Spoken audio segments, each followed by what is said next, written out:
One of the most exhausting things INFJs carry is the feeling of being perpetually misunderstood, not just in conversations, but in how they think, why they feel the way they do, and the way they absorb the world around them. It's not just about being introverted. It's about having an inner world that runs so deep and nuanced, it's hard to even explain it out loud. And when they do try to express it, the words often fall short. People hear them, but don't feel them. That disconnection creates a silent ache, a sense of, maybe no one will ever really get me. Then there's the emotional intensity they live with on a daily basis. INFJs feel things, everything, to the bone. Joy, pain, grief, injustice, love. It all lands hard. And they don't just feel their own emotions. They often pick up on the feelings of others without even trying. That can be beautiful, but it's also overwhelming. Being in a room full of people can feel like drowning in other people's unspoken energy. Sometimes, they don't even know whether the sadness or anxiety they're feeling is their own, or something they picked up from someone else. That level of sensitivity can be isolating, because while others seem fine after a chaotic day, the INFJ is emotionally and energetically depleted. To unlock the power of your INFJ personality, check out our INFJ Mastery course and INFJ ebook.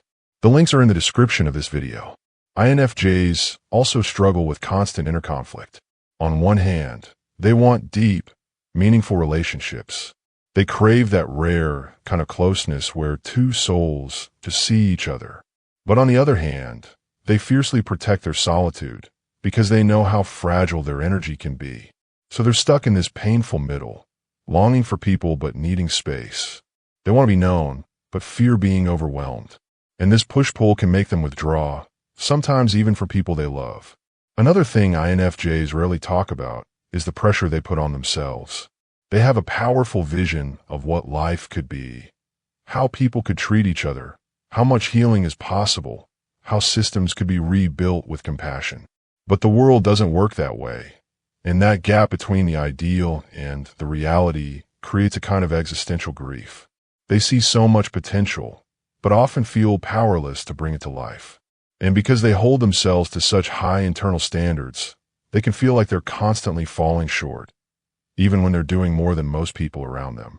INFJs also struggle with letting go of people, of conversations, of things that hurt but were never resolved. They replay everything in their minds, what they said, what they should have said, how it could have gone differently. Closure doesn't come easily to them, because they live in the emotional aftermath long after the moment has passed. They carry it, sometimes quietly, for years. Another painful struggle they go through is that they have to shrink themselves to be digestible. They're told they're too intense, too sensitive, too quiet, too serious. So they tone down their insights. They hold back their intuition. They smile when they're exhausted. They give when their tank is empty.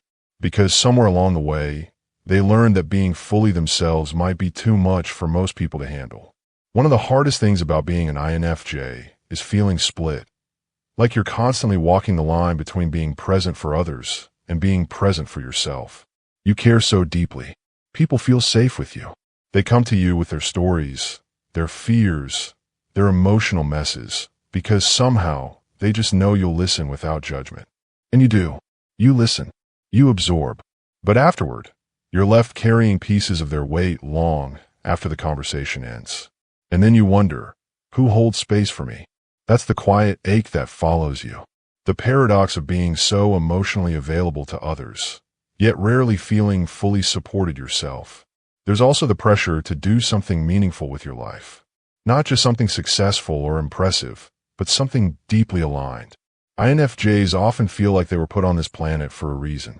And when they haven't quite figured out what that is yet, or if they're stuck in a job, a relationship, or a season that feels misaligned, it's not just uncomfortable. It's soul-crushing.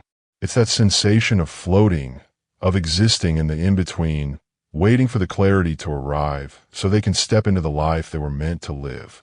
But clarity doesn't always come quickly. And INFJs are not the type to chase quick answers. They'll sit in the fog, turning things over again and again, trying to make sure the decision they make is right not just logically, but spiritually, emotionally, intuitively. That kind of decision-making process is draining, And in a fast-paced world that rewards speed and certainty, INFJs can end up feeling lost, or worse, behind. Another rarely spoken struggle is how INFJs often feel like they're too much and not enough at the same time. Too deep in a world obsessed with surface. Too slow in a culture that idolizes hustle. Too emotional in spaces that reward attachment. And yet, not loud enough, not bold enough, not out there enough to be noticed, validated, or celebrated. This can lead to years of shrinking, of editing yourself to fit what people expect from you. You become the peacekeeper, the helper, the quiet background presence who makes everyone else feel seen, while slowly becoming invisible to yourself. And then there's the loneliness, not the kind that comes from being physically alone. INFJs often like their solitude, but the kind that comes from being surrounded by people who don't really get you. You could be in a crowd, laughing at the right times, showing up, participating, and still feel like a ghost among bodies. That deep kind of loneliness, the one that whispers, if they really knew me, would they still stay? That's a burden INFJs carry more often than they admit. And yet, through all of it, INFJs keep showing up. Not because it's easy, but because they believe in growth, in love, in the possibility of something more. They might take breaks. They might retreat, but they always come back, wiser, stronger, softer. Because for all the struggles, INFJs have a strength that's not born from performance. It's born from presence. From being awake to life in a way most people aren't. From noticing the little things. From reading between the lines. From caring even when it hurts. One of the deepest struggles INFJs face is the emotional dissonance between what they feel and what the world reflects back. You might walk into a space and instantly feel tension, grief, or underlying conflict that no one else seems to notice. And while others carry on with small talk and surface smiles, you're left holding the weight of what's unspoken.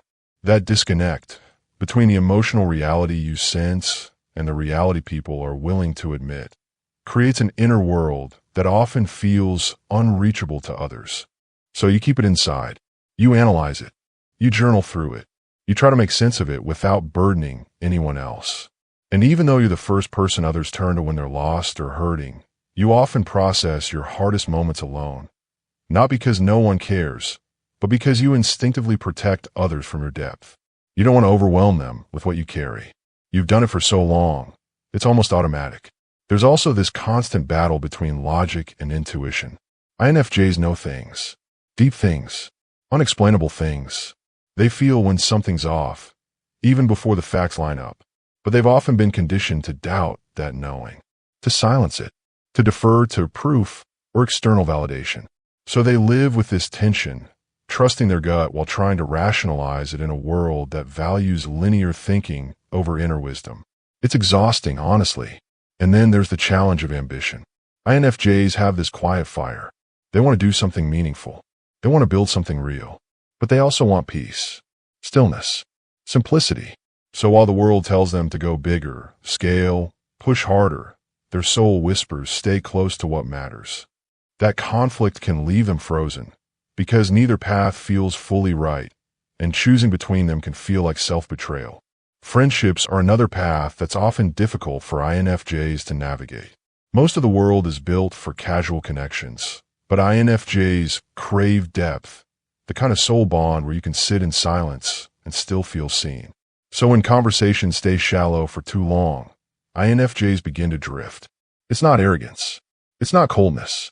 It's just that their spirit is hungry for something real, and they've learned that not everyone is capable or willing to go there with them. Even love can be hard. INFJs love deeply, almost mystically. They see beyond the surface. They love who someone could become, not just who they are right now. But that same gift becomes a curse when they overextend, staying too long in one-sided connections, carrying emotional weight that was never meant to be theirs, trying to fix what can't be fixed. When those relationships fall apart, INFJs don't just lose a person. They grieve the future they saw with them. And that kind of grief has no tidy timeline. INFJs also doubt their own worth. Not because they don't know they have value, but because the world doesn't always mirror it back. They aren't the loudest. They're not chasing the spotlight. Their gifts are internal, often invisible.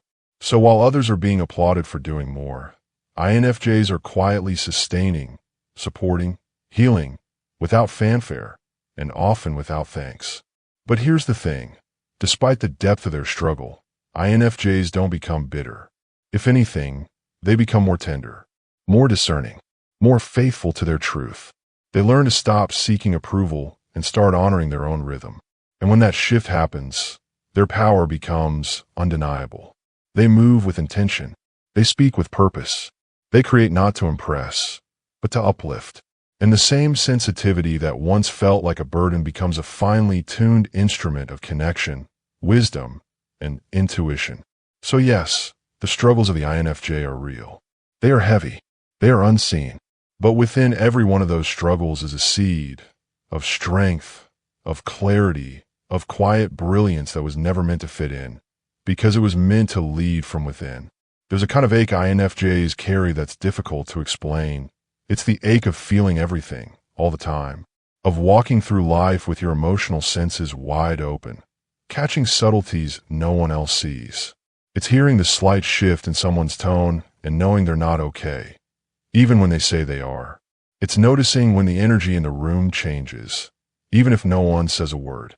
It's feeling the pain behind someone's smile, and then going home wondering how you can help or whether it's even your place to try. This kind of emotional awareness is a gift, yes, but it's also exhausting. INFJs aren't just navigating their own feelings. They're constantly attuned to everyone else's too. And because they feel responsible for keeping the peace, they'll often suppress their own emotions just to hold space for others. Over time, that leads to emotional burnout, the kind that sneaks up on you quietly, until one day you wake up and realize you've been running on empty for months. Then there's the silent frustration of having insights no one else seems ready to hear. INFJs often know things before there's evidence to support it. They can see when a relationship is falling apart, when a friend is making the wrong choice, or when a team is headed toward failure, long before anyone else admits it. But when they speak up, they're dismissed as overthinking or being too sensitive. So they learn to hold their tongue. They watch the fallout happen exactly as they predicted, and they carry the weight of, "I knew this was coming," in silence. And then there's decision-making, something that, for INFJs, is rarely simple. They want to choose what's aligned with their values, their purpose, their intuition, and their emotional needs all at once. But life doesn't always offer perfect clarity. So they get stuck, analyzing every angle, feeling the ripple effects of each option, questioning whether they're betraying themselves or others. Even small decisions can become heavy because everything carries emotional weight. Even in moments of joy, even when things are finally going well, INFJs sometimes feel a strange, inexplicable sadness. Not because they're ungrateful, but because they know how fleeting peace can be. Because they're always scanning for the next wave of change. Because they're so used to holding tension that relaxation feels foreign. Happiness doesn't come without a whisper of, "How long will this last?" And that whisper robs them of the very peace they've worked so hard to create. INFJs crave depth in a shallow world. INFJs want conversations that go beneath the surface. They want friendships that feel like soul mirrors. They want intimacy that transcends words. But instead, they often find themselves stuck in small talk, nodding along while their spirit silently yearns for more. It's not that they expect perfection. They just want something real, something raw, something honest. And when they can't find it, they retreat, not out of pride, but out of quiet self-preservation. They withdraw to protect their energy, to recharge, to feel like themselves again. Because being an INFJ means constantly translating a world that doesn't speak your emotional language. And that translation takes energy. It means carrying emotional truths no one else has words for. It means choosing solitude, not because you dislike people, but because you love too deeply to keep giving from an empty cup. It means being seen by many, but fully understood by few.